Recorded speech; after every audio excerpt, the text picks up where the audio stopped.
Miko Peled is a peace activist who dares to say in public what others still choose to deny. Born in Jerusalem in 1961 into a well-known Zionist family, his father, Miko Peled, was a young officer in the War of 1948 and a general in the War of 1967, when Israel conquered the West Bank, Gaza, Golan Heights, and Sinai. Miko's unlikely opinions reflect his father's legacy. General Peled was a war hero turned peacemaker. It's time to sweep away some of the myths and to uncover the truth so that we can finally live in peace together. And so the three myths that I like to uncover, the three probably most popular myths, the most common myths: the myth of 1948, the myth was that there was a country without a people. And then the myth of the existential threat of 1967. And then finally the myth of the Israeli democracy.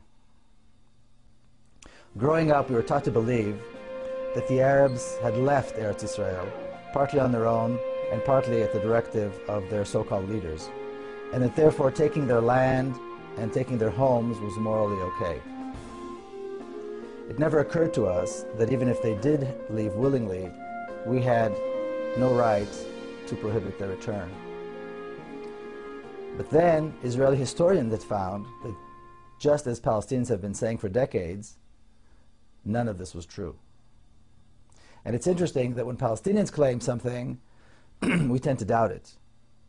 But then when Israeli historians come up and say the exact same thing, well then, now we accept it, as though the Palestinian word is not good enough. And so Israeli historians had confirmed that Israel was created on the ruins of Palestine. Now, obviously Palestine was not a state yet at the time. We're talking about 1948. But it would have been a state very shortly thereafter had it not been so completely destroyed. That had bustling cities, it had a middle class, it had trade and commerce. Palestinians had judges and scholars, and they had a rich political life, and they had all the characteristics of a state to be.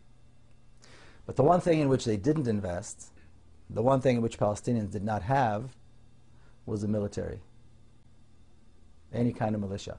And so when the Jewish militias attacked, even though the Palestinians constituted the vast majority of the population, when the Jewish militias attacked, they were helpless. The Jews, on the other hand, in Palestine at the time, were a minority, probably less than 500,000, but they had put together state-like institutions. So they had their own schools, they had their own universal healthcare system, for example, they had a quasi-government of which my grandfather was a member, and all of these were created based on the principle of hafradah, which in Hebrew means segregation. In other words, to be completely separate from all the institutions that the Palestinians have had. And the one thing that they did, in which they did invest heavily, was a very strong militia. A militia of young men, well indoctrinated, well trained, of which my father was a member. And they were determined to create a Jewish state in Palestine, completely disregarding the fact that the majority of the population were not Jews, but were Palestinian Arabs. It turns out that the creation of Israel had not, after all, been a haphazard fight in which the Arabs fled their homes due to the directives of their own leaders. It had been an unprovoked, systematic campaign of ethnic cleansing by the Jewish militia, involving massacres, terrorism, and the wholesale looting of an entire nation. Now it's interesting, my mother was born and raised in Jerusalem. She was born in 1926. And she recalls the Palestinian neighborhoods in West Jerusalem. And when the residents of these neighborhoods were forced to leave their homes, which are still in Jerusalem, they're beautiful, spacious homes with beautiful gardens, were offered to Jewish families And one such home was offered to her, being the wife of an officer and so forth. And she refused it. She said she could not bring herself to move into the home of a family that had been forced out and is now living in a refugee camp. She also said, and I heard this confirmed by many people, that when the Jewish forces came into the homes, the coffee was still warm on the table. The people had just left. And then the looting began. And again, she recalls seeing the truckloads of furniture and rugs and what have you being taken away from those homes. Another widely accepted Zionist myth is that in 1967, Israel faced an existential threat where the armies of 3 Arab countries were invading, and miraculously the Jewish forces were able to beat them all and conquer huge tracts of land. Now, setting aside for a moment the fact that countless books have been written in Hebrew and English and Arabic and other languages, and that documentaries have been filmed disproving this completely and showing that the purpose of the war was conquest. In my own research in preparation for this book, I spent days at the Israeli Army archives, and I read from the minutes of the meetings of the Israeli General Staff, the top IDF, top brass, and the things that were said during those meetings. And I want to quote from my book one such passage. In a stormy meeting of the IDF top brass in the Israeli cabinet that took place on the 2nd of June, 1967, my father, General Miko Peled, told the cabinet in no uncertain terms that the Egyptians needed at least a year and a half in order to be prepared for a full-scale war. His point was that the time to strike a devastating blow against the Egyptian army was now, not because of an existential threat, but because the Egyptian army was not prepared, and it was an opportunity to destroy it once again. The other generals agreed, but the cabinet was hesitant. The Prime Minister was not sure a full-scale war was the right thing to do, and a tug of war of unimaginable proportions ensued. During that same stormy meeting, my father said to the Prime Minister, President Nasser, referring to Egyptian President Gamal Abdel Nasser, President Nasser is advancing an ill-prepared army because he's counting on the cabinet being hesitant. He's convinced that we will not strike. Your hesitation is working to his advantage. Later on, he accused the Prime Minister of insulting the army, this army that had never lost in battle, by not allowing the army to attack right now. So there was never any mention of an existential threat, just an opportunity to once again assert Israeli strength. In the end, the cabinet succumbed to the enormous pressure placed upon them by the general, and they decided on a preemptive strike that began on June the 5th, 1967. And again, I want to quote from my book. The surprise attack led to the total destruction of Egypt's air force, the decimation of the Egyptian army, and the reconquest of the Gaza Strip and the Sinai Peninsula in a matter of days. The Israeli army also knew that the Syrian army was in shambles and the Jordanians were no match for the IDF strength.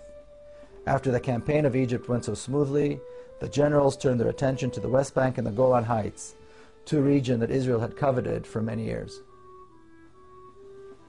Both regions had strategic water resources and hills overlooking Israeli territory. And the West Bank contained the heartland of biblical Israel and the crown jewel, the old city of Jerusalem. In 6 days, it was all over. Arab casualties were estimated at 15,000. That's 15,000 dead in 6 days. Israeli casualties were 700. And the territory controlled by Israel had nearly tripled in size. Israel had in its possession not only the land and resources it had wanted for a long time, but also the largest stockpiles of Russian-made arms outside of Russia. Israel had once again asserted itself as a major regional power, or as the neighborhood bully. Now here's something of immense proportion that takes place, and take into account that this is over 4 decades ago. And again I quote, "At the first weekly meeting of the General Staff after the Six-Day War, Chief of Staff Yitzhak Rabin was beaming with the glory of victory. But when the meeting was nearing its end, my father raised his hand.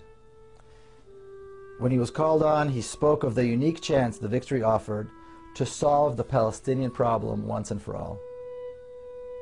For the first time, he said, in Israel's history, we were face to face with the Palestinians without any other Arab countries between us.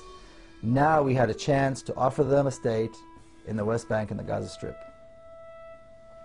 He claimed with certainty that holding on to the West Bank and people who lived in it was contrary to Israel's long-term strategy. Popular resistance to the occupation was sure to rise, and Israel's army would be used to quell that resistance with disastrous and demoralizing results. It would turn the Jewish state into an increasingly brutal occupying power and eventually into a binational state. And this is precisely the reality in which we live today, nearly 4.5 decades after that. So does anyone seriously, can we really expect that 5 million Palestinians will keep living under a regime that is democratic to Jews, but is brutally oppressive towards Palestinians? With about 6 million Jews and about 5 or 5.5 million Palestinians living under the same rule, under the same government, but with different laws. My father, who was a military expert, had spent the remainder of his life after he retired from the military fighting for justice for the Palestinian cause. And being a former military man, he was often asked about Palestinian terrorism. On one such occasion, when he was being interviewed by the Israeli television, he said this about terrorism. He said, "Terrorism is a terrible thing, but the fact remains that when a small nation is governed by a larger power, terrorism is the only means at their disposal." My father's predictions have all come true. Now, the work of the Israeli lobby in the United States notwithstanding, more and more people around the world are beginning to realize that there are in fact 2 nations who live between the Jordan River and the Mediterranean, and that the conditions under which Palestinians live are completely unacceptable. Recently we had an event here in San Diego, which was a vigil to remember those who were killed in Gaza by the Israeli army. And as this vigil was taking place, there was a large contingent of Israeli supporters. We were separated from them by a line of police and what I think is a sense of morality. And they were dancing and singing as those of us that were at the vigil tried to recall the names of 1,400 people that were killed. These were 3 weeks of such death and destruction that one can hardly comprehend. And I remember the stories of the Israeli Air Force pilots who flew sortie after sortie, dumping hundreds of tons of bombs on a civilian population in Gaza, and would then return home to celebrate the festival of Hanukkah. See, because the attacks in Gaza at the end of 2007 took place during the Jewish festival of Hanukkah. Then, these same pilots, having celebrated with their families, slept in the comfort of their beds, got up the next day, and did it again and again and again.